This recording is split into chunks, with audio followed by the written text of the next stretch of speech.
Hi ನಮಸ್ಕಾರ ಸ್ನೇಹಿತರೆ. ನಮ್ಮ ಭಾರತದ ಪ್ರಧಾನಿ ನರೇಂದ್ರ ಮೋದಿ ಹಾಗೂ ಅಮೆರಿಕ ಅಧ್ಯಕ್ಷ ಡೊನಾಲ್ಡ್ ಟ್ರಂಪ್ ಸ್ನೇಹದ ಬಗ್ಗೆ ನಿಮಗೆಲ್ಲ ಗೊತ್ತೇ ಇದೆ. ಇವರಿಬ್ಬರು ಕುಚ್ಚಿಕುಗಳು. ರಾಷ್ಟ್ರ ಮಟ್ಟದಲ್ಲಿ ಏನೇ ಸಮಸ್ಯೆ ಅಂದರೆ ಯುದ್ಧದ ವಿಚಾರ ಆಗಿರಬಹುದು, ವ್ಯವಹಾರಗಳ ವಿಚಾರವಾಗಿರಬಹುದು, ಎಲ್ಲದಕ್ಕೂ ಕೂಡ ಒಬ್ಬರಿಗೊಬ್ಬರು ಸಹಕಾರ ನೀಡುತ್ತಾ ಇಷ್ಟು ದಿನ ಸ್ನೇಹವನ್ನು ಮುಂದುವರಿಸಿಕೊಂಡು ಬಂದಿದ್ದರು. ಆದರೆ ಇದೀಗ ಇವರ ಸ್ನೇಹಕ್ಕೆ ಬ್ರೇಕ್ ಬೀಳುತ್ತಾ ಎನ್ನುವ ಅನುಮಾನ ಶುರುವಾಗಿದೆ. ಇವರಿಬ್ಬರ ಸ್ನೇಹ ಕಳಚಿ ಮೋದಿ ಡ್ರ್ಯಾಗನ್ ರಾಷ್ಟ್ರ ಚೀನಾದ ಜೊತೆ ಹೊಸ ಸ್ನೇಹ ಶುರು ಮಾಡಲಿದೆಯಾ ಎಂಬ ಪ್ರಶ್ನೆ ಮೂಡಿದೆ. ಏನಿದು ಫ್ರೆಂಡ್ಶಿಪ್ ಬ್ರೇಕಪ್?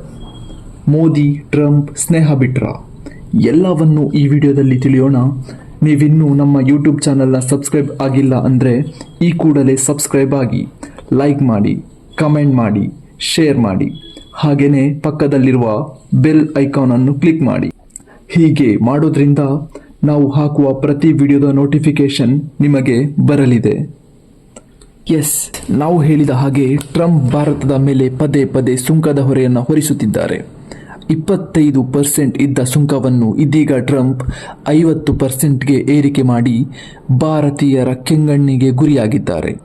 ಈ ಬೆಳವಣಿಗೆಯ ನಡುವೆ ಇದೀಗ ನರೇಂದ್ರ ಮೋದಿ ಡ್ರ್ಯಾಗನ್ ರಾಷ್ಟ್ರ ಚೀನಾದತ್ತ ಪಯಣ ಬೆಳೆಸಿದ್ದಾರೆ.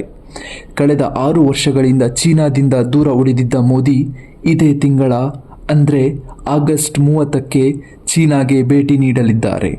ಅಮೆರಿಕದ ಜೊತೆಗಿನ ವೈಮನಸ್ಸಿನಿಂದ ಮೋದಿ ಚೀನಾಗೆ ಭೇಟಿ ನೀಡುತ್ತಿದ್ದಾರೆ ಎನ್ನಲಾಗ್ತಿದೆ.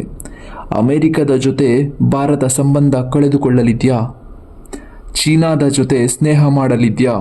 ಇವೆಲ್ಲವನ್ನ ಮುಂದಿನ ದಿನಗಳಲ್ಲಿ ಕಾದು ನೋಡಬೇಕಾಗಿದೆ.